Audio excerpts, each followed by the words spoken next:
나는 하나님을 예배하는 예배자입니다.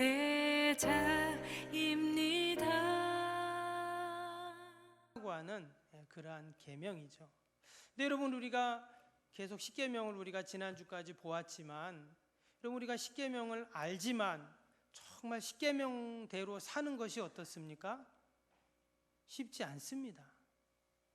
십계명대로 살면 천대까지 복을 주신다는 것을 알지만 잘 사라지지 않고 또 그렇게 잘 못 살죠.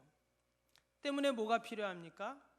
용서가 필요하고 은혜가 필요합니다.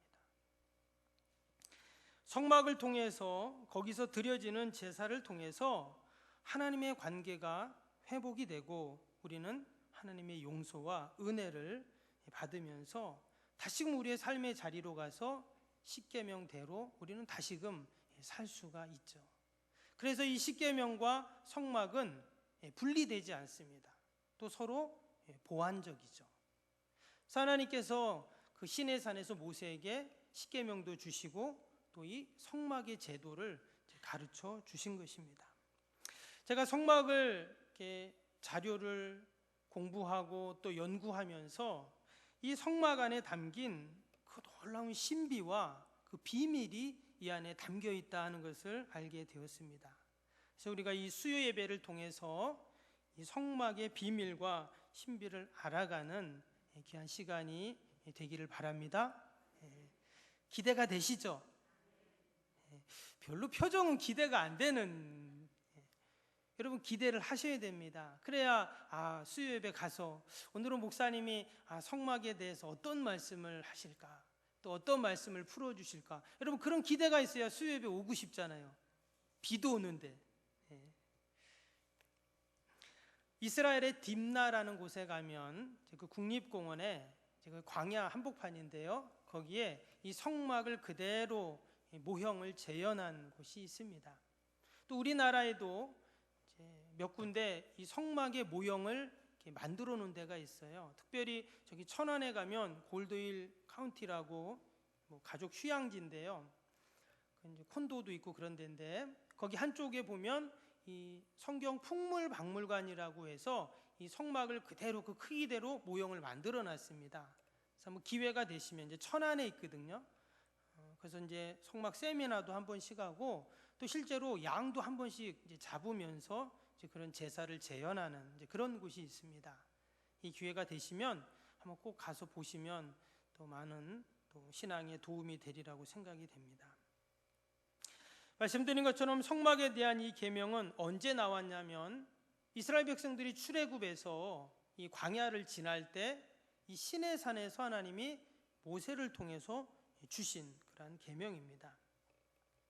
우리가 성경을 읽다 보면 이 성막에 대한 내용이 상당히 많이 나옵니다. 오늘 출애굽기 25장을 읽었는데요, 25장을 시작으로 해서 38장까지, 그러니까 무려 13장 정도 이 성막에 대한 내용이 쭉 나옵니다. 또 레위기에도 나오죠. 레위기가 총 27장까지 있는데 27장 가운데 17장이 이 성막과 관련된 내용입니다. 민수기에도 성막 내용이 13장이나 나오고요, 신명기에도 4장이 나옵니다. 신약에 오면 히브리서에도 이 성막에 대한 내용이 나옵니다. 4장이나 나와요. 그래서 도합 다 합치면 이 성경에 성막과 관련된 기사가 50장이나 나옵니다. 여러분 창세기가 몇 장일까요? 제가 가르쳐드렸죠. 창세기가 50장인데 성막이 50장이나 되는 거예요. 그 말은 그만큼 성막이 중요하고 하나님이 성막에 대해서 강조하셨다는 것을 알 수가 있어요. 그럼에도 불구하고 우리가 이 성막에 대한 내용을, 성경을 읽다 보면 어떻습니까? 좀 지루하죠. 또 그 내용이 그 내용인 것 같고, 그래서 이 성막을 읽을 경우 이렇게 그냥 넘어가는 그런 경우도 있습니다. 심지어 어떤 분들은 이 성막은 성전이 지어지기 전에 있었던 임시 하나님의 처소이니까 성막은 별로 안 중요하고 성전이 중요하다, 그리고 그 성전이 지금은 이제 교회니까 교회가 중요하다, 이런 이야기를 합니다. 어찌 보면 맞는 말입니다. 그러나 다른 한편으로 생각해 보면 가장 먼저 뭐가 있었어요? 성막이 있었죠. 때문에 성막은 성전과 교회의 시작이었습니다. 그래서 우리가 성막에 대해서 잘 알면 성전과 교회에 대해서 잘 알게 되는 것이죠. 하나님은 이 성막 안에 숨겨놓은 놀라운 신비를 우리가 알기를 원하십니다. 우리가 성경을 읽으면서도 성막의 하나하나를 알 수 있지만 특별히 수요 예배를 통해서 우리가 함께 이 성막의 신비와 비밀을 알아가는 귀한 은혜의 시간이 될 수 있기를 바랍니다. 우리가 성막에 대해서 알 때 가장 먼저 첫 번째 알아야 할 것이 있는데요. 그것이 뭐냐면 성막은 구약의 예수님을 예표하는 가장 대표적인 것이다 하는 것입니다. 성막은 말 그대로 천막을 쳐서 거기에 여러 가지 기구들이 있고 거기서 제사를 드리고 이런 것인데 이게 왜 예수님을 예표하나? 히브리서에 보면 그 말씀이 나오죠. 히브리서 10장 19절 20절에 보면 한번 띄워주시면, 그러므로 형제들아 우리가 예수의 피를 힘입어 성소에 들어갈 담력을 얻었나니 그 길은 우리를 위하여 휘장 가운데 열어놓으신 새로운 살 길이요 휘장은 곧 그의 육체니라. 이 성막의 내부를 이제 간단하게 지금 이제 기록을 해 놓은 건데요. 우리가 아는 것처럼 제가 다음 주에는 한번 영상을 좀 보여드리려고 합니다. 이 성막의 이제 영상이죠. 요즘에는 인터넷이나 유튜브를 보셔도 쉽게 성막이나 성전에 대해서 좋은 영상들이 많이 올려져 있으니까 쉽게 보실 수 있습니다. 여러분, 성막에 보면 두 개로 나눠져 있죠. 성소와 지성소로 딱 나누어져 있고 그 가운데 뭐가 있어요? 휘장이라는 것이 딱 있습니다. 이제 우리로 치면 이런 커튼이죠. 커튼이 가운데 딱 나누어져 있습니다. 그리고 그 커튼이 이렇게 휘장을 치고 안으로 들어가면 지성소 안으로 들어갈 수가 있죠. 근데 여러분, 지성소는 아무나 못 들어가죠. 대제사장이 1년에 딱 한 번, 나중에 또 이제 지성소에 대한 말씀을 나눌 때, 휘장에 대한 말씀을 나눌 때 또 보겠지만, 대속죄일 날 대제사장이 1년에 딱 한 번 그 안에 들어가서 온 이스라엘 백성들의 죄를 하나님 앞에 사하는 그런 이제 기도와 제사를 드릴 수 있는 것이 이제 바로 이제 그날인데, 근데 그 대속죄일 날 그 지성소 안에 하나님의 임재하신다고 하신 지성소 안에 들어가서 대제사장이 하나님을 만나게 됩니다. 근데 그때 뭘 가져간다고 했냐면 피를 가지고 들어가야 돼요. 평소에는 그 피가 밖에 있지만 그 대속죄일 날, 그래서 그 대제사장이 지성소에 들어갈 때는 그 어린 양의 피를 갖고 들어가야 되거든요. 근데 오늘 말씀처럼 이 히브리서에 뭐라고 했어요? 예수의 피를 힘입어 성소에 들어갈 담력을 얻었다, 이런 말씀을 했어요. 때문에 대제사장이 하나님을 만나기 위해 지성소 안에 들어갈 때 가지고 들어가는 그 피가 뭐라고요? 예수의 피를 상징한다는 거예요. 즉 예수님이 십자가에서 우리를 위하여 피 흘리심으로 말미암아 우리가 하나님을 만날 수 있는 그러한 은혜를 경험하게 된다는 것이죠. 바로 예수님의 보혈을 상징하는 것이 그 어린 양의 피다는 것입니다. 여러분, 우리가 어떻게 하나님을 아버지라고 부를 수 있고 하나님을 만날 수 있습니까? 오직 예수 그리스도의 보혈의 공로로, 그 능력으로 여러분 가능한 줄로 믿습니다. 주님의 거룩한 보혈이 아니고서는 죄인인 우리가 거룩한 하나님을 아련할 수 없는, 만날 수 없는 자인데, 그 성소와 지성소를 가로막고 있었던 그 휘장이 예수님의 십자가의 사건을 통해 위에서부터 아래로 확 찢어지고 그 지성소 안에 있는 하나님을 만나는 그런 은혜가 있게 됩니다. 그 말씀이 마가복음 15장 37절 38절에 나오는데요. 제가 읽어드리면, 예수께서 큰 소리를 지르시고 숨지시니라. 이에 성소 휘장이 위로부터 아래까지 찢어져 둘이 되니라. 예수님이 십자가에 죽으실 때 그 모습이죠. 근데 어떤 일이 있었냐? 바로 그 성소에 있는 휘장이 위에서부터 아래로 한 번도 찢어진 일이 없는, 여러분 휘장이 어마어마하게 두껍습니다. 그냥 이런 얇은 천이 아니에요. 어마어마하게 두꺼운데 그 천이 그냥 위에서부터 아래로 찢어져서 그 지성소안이 환히 들여다 보이는, 그래서 모든 사람이 그 지성소를 볼 수 있는, 하나님을 만날 수 있는 그런 은혜를 누리게 되었다라는 것입니다. 근데 그 휘장이 아까 히브리서에 뭐라 그랬냐면 바로 예수님의 육체다, 이렇게 히브리서 기자는 이야기를 했습니다. 때문에 이 성막은 예수님을 가장 잘 예표하는, 상징하는 그런 구약의 모습이다 하는 것입니다. 때문에 우리가 성막을 하나하나 그 기구들을 알아가고 성막의 의미를 알아갈 때 누구를 알아가는 거예요? 예수님을 알아가는 거예요.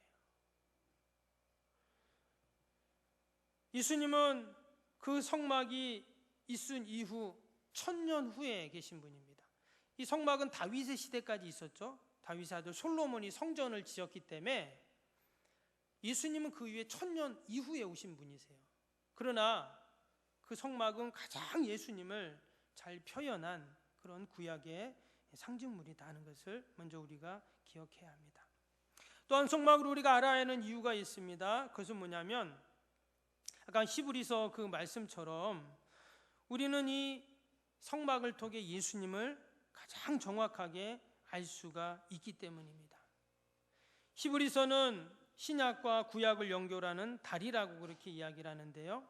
그래서 히브리서를 읽어보면 구약의 내용들이 많이 나옵니다. 당연히 히브리서니까 히브리인들을 위해서 쓴 서신이잖아요. 그래서 히브리서에 나오는 대제사장 예수님이 어떤 분이신지를 가장 정확하게 이야기해 주는 것이 바로 성막이다 하는 것이에요. 그래서 우리가 성막을 알아가고 성막의 신비를 하나하나 알아갈 때 예수님에 대해서 온전히 알고 이해하는 그런 은혜가 분명히 있는 줄로 믿습니다. 그리고 또 여러분, 성막은요, 하나님께서 우리에게 모형을 통해서 우리에게 보여주신 그런 시청과 교육과도 같습니다. 때로는 하나님이 말씀으로도 우리에게 가르쳐 주시죠. 예수님도 말씀으로 우리에게 다 가르쳐 주셨는데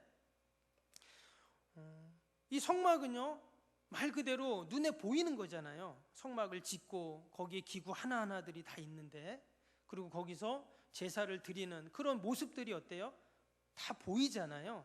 그래서 하나님께서 직접 귀로도 듣지만 눈으로 보면서 그 예수님을 알게 하시고 또 하나님을 알게 하시고 하나님의 뜻을 알게 하시는 그런 놀라운 신비가 이 안에 담겨 있다는 것입니다. 말씀드린 것처럼 신구약 합쳐서 무려 50장에 걸쳐서 이 성막에 대한 내용들이 나옵니다. 그 재료들, 또 어떻게 만드는 것, 또 그 성막을 만든 다음에 이제 제사장들이 세워지고 제사를 드리잖아요.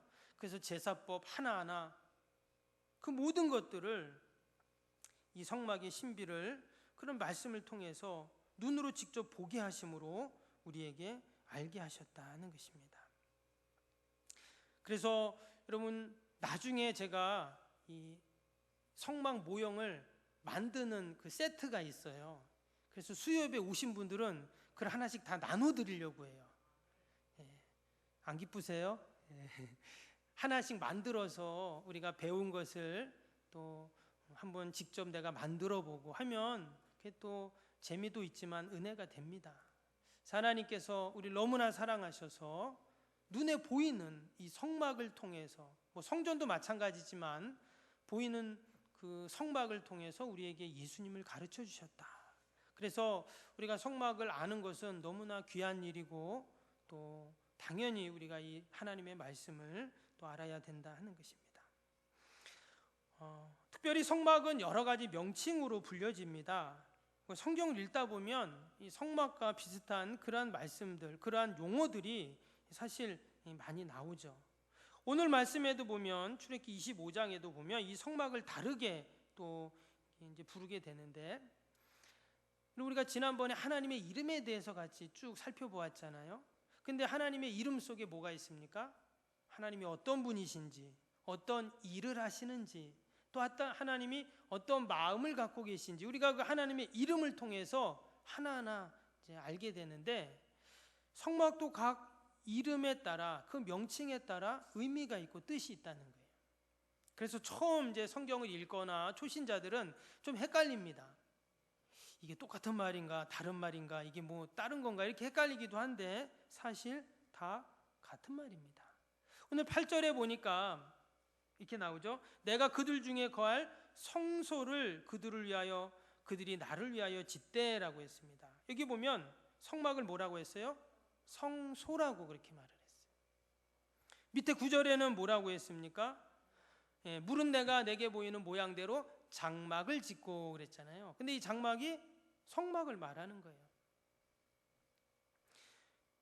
또 여러 이제 그 기능에 따라, 성격에 따라 그 이름이 다양하게 불려진 것을 보게 됩니다. 먼저 이 성막이라는 게 뭔가, 성막은 말 그대로 뭐예요? 거룩할 성자를 쓰겠죠. 또 막사할 때, 막사를 짓는다 할 때 그 막자를 쓰게 되는데 말 그대로 거룩한 막사입니다. 천막, 성막과는 조금 다른, 천막과는 다른 그런 의미가 이 성막 안에 담겨 있습니다. 그래서 천막은 히브리어로 오헬이라고 이제 단어를 쓰는데, 이 성막은 미시칸이라는 전혀 다른 단어를 쓰고 있습니다. 완전 의미가 다르다는 거예요. 그래서 성막은 그냥 일반 천막이나 텐트와는 다른 그런 것이다라는 것입니다. 여러분, 성막은 그냥 청막으로 여겨서는 안 됩니다. 아무렇게나 지어놓고 그 안에 벗개만 갖다 넣었다고 성막이 되는 것이 아니라 하나님이 처음부터 이 성막을 구별하셨다는 것입니다. 그래서 그것을 하나님의 처소로 그렇게 오늘 삼으시죠. 1절에서 9절까지 보면 그 성막을 짓는 여러 이제 준비 재료들에 대한 이제 내용들이 나왔는데, 여기 뭐 여러 가지 재료들이 나왔지만 뭐 나중에 하나하나 다 같이 말씀을 볼 건데, 이처럼 성막은 일반 천막과는 구별된 그런 곳이다 하는 것을 먼저 이야기를 합니다. 두 번째는 9절에 나오는 장막인데요. 장막은 말 그대로 유목민들이나 또는 군인, 목자들, 상인들이 주로 사용했던 이동식 주거지를 말합니다. 그러면 성막은 성전과 다르죠. 그래서 이 성막은 고정시켜 놓는 건축물이 아니죠. 영원히 머무를 수 있는 곳이 아니다라는 것입니다. 그래서 어찌 보면 이스라엘 백성들이 출애굽에서 광야를 지낼 때 이동형 바로 그 성막이, 성전이 바로 이 성막이었어요. 그래서 이름을 장막이라고 이제 그렇게 또 부르기도 한 것입니다. 정확히 다윗의 시대까지 이 성막이 있었는데요. 원래는 엄연히 따지면 이 성막은 광야용이다, 이렇게 우리가 이해할 수가 있습니다. 또 오늘 8절에 성소라는 표현이 나왔는데요. 성소는 말 그대로 거룩한 장소를 말합니다. 그리고 또 회막이라는 용어도 쓰는데요. 회막은 만날 회자를 써요. 그래서 이 회막에서 누가 만납니까? 하나님과 사람이 만나는, 그래서 이 성막이 회막이 되는 그런 이름으로 사용이 되었습니다. 또 증거막, 또 증거의 성막이라는 표현도 이제 나오게 되는데요. 이 말은 말 그대로 증거, 하나님의 약속의 말씀, 계명을 말합니다.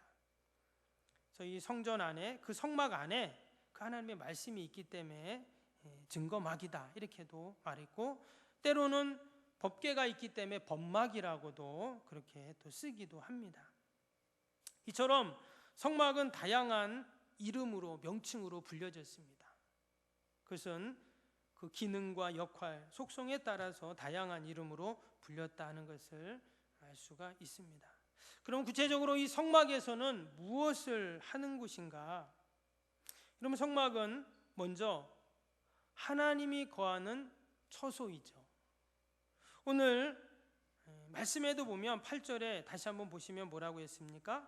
내가 그들 중에 거할 성소를 그들이 나를 위하여 짓되 이랬습니다. 하나님께서 거할 성소, 바로 그것이 성막이었습니다. 여러분, 이 성소는 하나님께서 거하시는, 우리로 치면 집과 같은 것이죠. 그래서 이 성소에서 하나님이 처소로 삼으시고 하나님이 그곳에 거하시는 것입니다. 지금으로 치면 이 성소는 성전, 성막, 교회를 의미합니다. 때문에 우리가 교회 올 때마다 어떤 마음을 가져요? 오늘도 내가 하나님이 거하시는 성소, 하나님이 거하시는 교회 내가 간다, 이런 마음을 갖고 우리가 교회에 와야 되겠죠. 또 교회 와서 예배드리고 나서 집에 갈 때는 어떤 마음을 가져야 할까요? 다시금 내가 하나님의 집에 올라를 기억하면서 또 가는 것입니다. 그래서 성막의 가장 중요한 의미 중에 하나는 바로 성막은 하나님이 거하는 초소다, 바로 교회는 하나님이 거하는 곳이다 라는 것을 우리가 늘 기억하면서 여러분 주님 전에 우리가 달려나올 수 있기를 바랍니다. 그런데 하나님께서는 그 성소를 이제 신약에 가면 좀 더 확장해서 말씀을 하시죠, 우리 주님께서. 그래서 그 성막이 성전이 되고 성전이 교회가 되고 나중엔 교회를 뭐라고 했어요? 우리 성도 한 사람 한 사람이 교회다, 이렇게 말씀을 하셨습니다. 그래서 지금은 성령 하나님께서 우리 안에 계시죠. 이곳에 계시지만 하나님은 어떤 장소에 매이시는 분이 아니시라 우리 안에 우리를 거처 삼으셔서 성령 하나님으로 우리 가운데 계십니다. 때문에 내가 하나님이 계신 하나님의 처소인 교회에 왔을 때도 하나님을 만나지만 이미 내 안에 성령 하나님으로 계신 그 하나님을 어디서도 만나요? 내가 있는 어디서든 만날 수가 있죠. 그래서 혹이라도 집에는 하나님이 거하지 않으시고 교회는 하나님이 거하시고, 그게 아니죠. 어디든지 성소가 될 수 있고 어디든지 교회가 될 수 있는 이유는 이제 성령 하나님께서 우리 안에 처소를 삼으셨기 때문에, 내가 교회이기 때문에 우리 성도들이 가는 곳마다 그곳은 하나님이 계신 곳이고 하나님을 만날 수 있는 곳이고, 할렐루야. 우리가 그렇게 성전에 대한, 성막에 대한 의미를 우리가 이해를 해야 합니다. 고린도전서 3장 16절 17절에 그 말씀이 나오죠. 너희는 너희가 하나님의 성전인 것과 하나님의 성령이 너희 안에 거하시는 것을 알지 못하느냐. 누구든지 하나님의 성전을 더럽히면 하나님이 그의 사람을 멸하시리라. 하나님의 성전은 거룩하니 너희도 그러하니라. 여기서 성전은 건물을 말하는 것이 아니었습니다. 바로 우리 믿는 사람들 각자, 바로 내 자신이 거룩한 하나님의 성전이 된다 하는 이야기를 하셨습니다. 때문에 저와 여러분은 늘 하나님이 거하시는 처소이고 성전임을 잊지 않고 우리 몸과 혼과 영을 하나님 앞에서는 그날까지 거룩함으로 우리가 올려드려야 할 줄로 믿습니다. 그래서 우리 성도들은 건강해야 되는 거예요.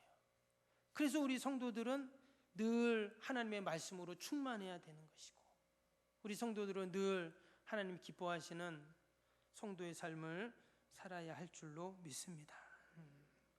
또한 이 성막은요, 택한 자들을 위한 것입니다.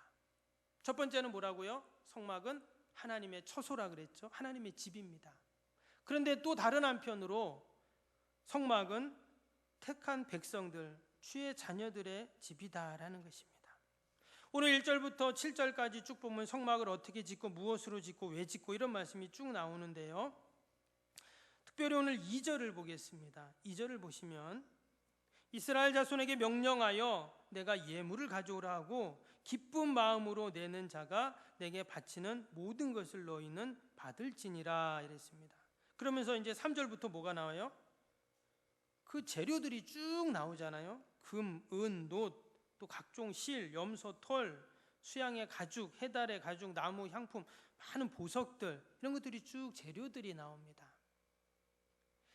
그래서 이런 재료를 갖고 성막을 지어라 이렇게 말씀을 하셨어요. 근데 여러분, 우리가 이런 생각을 해봅니다. 여러분, 집은 누가 지을까요? 집은 건축업자가 짓죠. 당연히 건축업자가 짓고 집 짓는 분이 집을 짓습니다. 근데 지금은 그렇지만 옛날에는 어땠어요? 옛날엔 누가 집 짓습니까? 내가 짓죠. 내가 살 집은 내가 짓잖아요. 예. 지금이야 건설 회사에서 아파트 짓고 우리가 돈 주고 사지만 옛날에는 다 내가 살 집은 내가 짓는 겁니다. 그러면 하나님이 거하실 집은 누가 지어야 될까요? 예. 하나님이 사실 집은 하나님이 지어야죠. 예. 내 집은 내가 짓듯이 하나님 집도 하나님이 지어야 되는데 희한하게 하나님의 집을 우리 보고 지라는 거예요. 왜 하나님께서 지으면 더 멋있고 더 의리의리하고 잘 지으실 텐데 왜 집을 우리 보고 지으라고 할까요? 바로 그 성전이 우리 집이기 때문이에요. 하나님의 거처이고 하나님의 집이라고 말씀하셨지만 결국 누구 집이에요? 내 집인 거예요. 여러분, 성전은 내 집인 겁니다. 우리가 이번에 의자를 다 구입을 했는데 누가 헌금했죠? 내가 했잖아요. 그러면 여러분 의자에 앉을 때 어떤 마음이 들까요? 내가 헌금해가지고 이게 편한 의자 앉으니까 참 좋네, 이런 마음이 안 들겠어요? 이 건축할 때 제가 몇 번 말씀을 들었는데 이 구성전 지을 때 우리 성도님들이 모래 실어 날르고 권사님들, 집사님들이, 장로님들이 막 벽돌 지고 날라서 막 그렇게 중고 아이들까지 와서 다 지었다, 그 얘기를 하시더라고요. 그러면 성전에 대한 어떤 마음이 있어요? 애정이 있고 사랑이 있고, 그렇잖아요. 이게 하나님 집이면 하나님이 지시는 게 맞는데 왜 우리 보고 지라고 할까? 결국은 우리 집이기 때문인 거예요. 우리 성도들의 집이고 내 집인 거죠. 그래서 우리는 성전에 올 때마다 남의 집 가는 게 아니라 내 집을 가는 거잖아요. 그래서 기쁜 거고 즐거운 거고, 그래서 성전을 청소하고 싶은 거고. 내가 남의 집 청소 못 합니까? 우리 집이니까 내가 청소하죠. 또 아름답게 꾸미고 더 좋은 곳으로 갔다가 성전을 세우고 싶고, 이런 마음이 생기는 것이죠.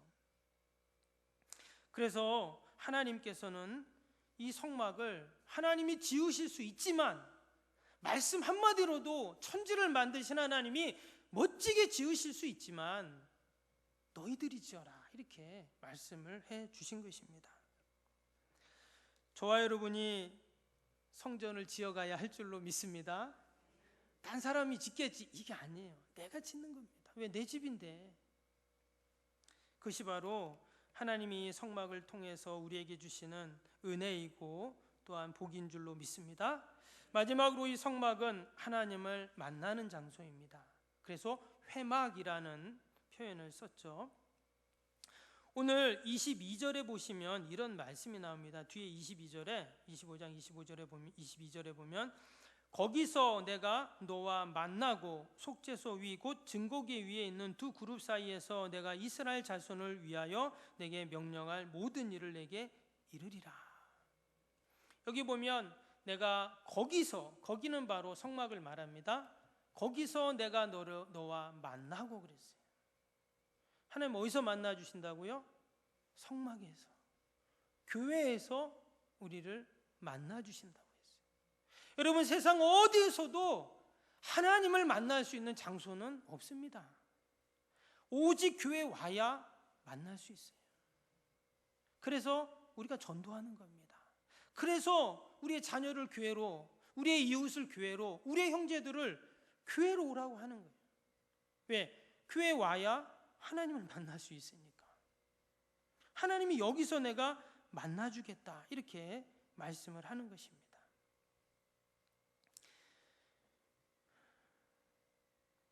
하나님은 죄를 범한 인간을 결코 만나주시지 않습니다. 왜냐? 죄는 거룩한 하나님을 만나면 죽을 수밖에 없기 때문이죠. 하나님은 거룩하시고 완전하시기 때문에 하나님의 영광으로 충만하셔서 죄를 조금도 하나님은 용납하실 수가 없습니다. 그 거룩하신 하나님과 죄는 결코 영원히 만날 수 없죠. 그런데 하나님이 만날 수 있는 곳을 정해 주셨는데 거기가 어디라고요? 성막이에요. 유일하게 만날 수 있는 곳이 성막입니다. 그래서 나중에 이제 제사법에 대한 말씀도 나누겠지만, 제사라는 하나님이 희한한 제도를 만드셔서 죄인인 우리가 하나님을 만날 수 있는 통로를 열어주신 거예요. 그 제사가 뭡니까? 예배인 줄 믿습니다. 오직 예배를 통해서 우리는 하나님을 그래서 만날 수가 있어요. 때문에 우리는 예배 드리는 것이 너무나 감사한 일이고 즐거운 일이고 여러분 복된 일인 줄로 믿습니다. 어떻게 우리가 거룩하신 하나님을 만날 수 있고 그분의 음성을 들을 수 있고 그분의 은혜를 받을 수 있고 능력을 공급받을 수 있고, 불가능해요. 근데 성전에서 예배를 통해서는 가능하다 하는 겁니다.